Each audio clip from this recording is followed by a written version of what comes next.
Bonjour à tous, je suis Dr Jérôme et j'ai le plaisir de partager avec vous aujourd'hui une histoire fascinante qui met en lumière des liens cachés dans le domaine médical.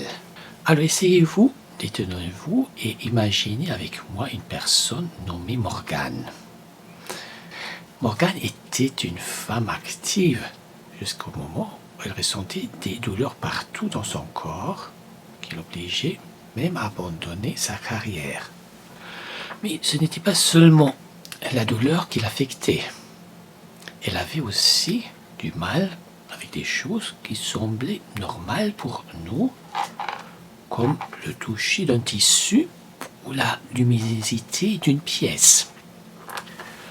Alors elle est allée voir des médecins. Ils ont découvert qu'elle avait la fibromyalgie. Mais qu'est-ce que c'est?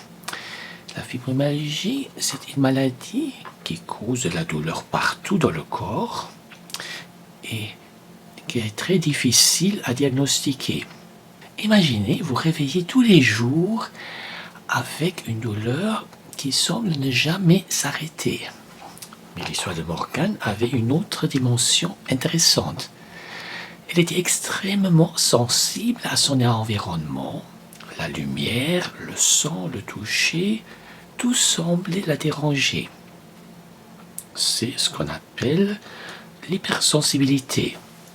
Imaginez si chaque lumière semblait trop brillante ou si chaque son était trop fort. C'est le quotidien des personnes hypersensibles.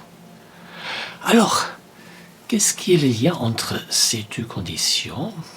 Les deux semblent être connectés à notre système nerveux. Le cerveau peut, dans certains cas, amplifier la douleur ou les sensations, rendant les choses normales, ainsi inconfortables ou même douloureuses. Et voici la partie la plus excitante. Les chercheurs explorent maintenant comment ces deux conditions sont connectées. Y a-t-il quelque chose dans notre cerveau qui les lie? Ou est-ce que quelque chose dans nos gènes? La science travaille encore sur les réponses. Mais une chose est claire, comprendre ce lien pourrait aider des milliers de personnes comme Morgane à vivre une vie meilleure. En conclusion, je tiens à vous rappeler que chaque personne est unique. La douleur de Morgane et sa sensibilité étaient réelles, tout comme elles le sont pour de nombreuses autres personnes. Et en tant que communauté, il est de notre devoir de comprendre, d'aider et de soutenir.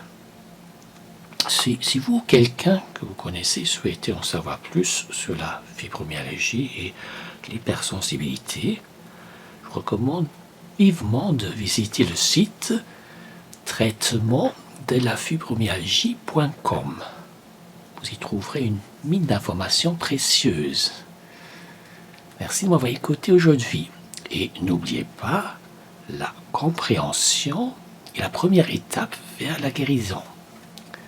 Souriez, soyez curieux et prenez soin de vous.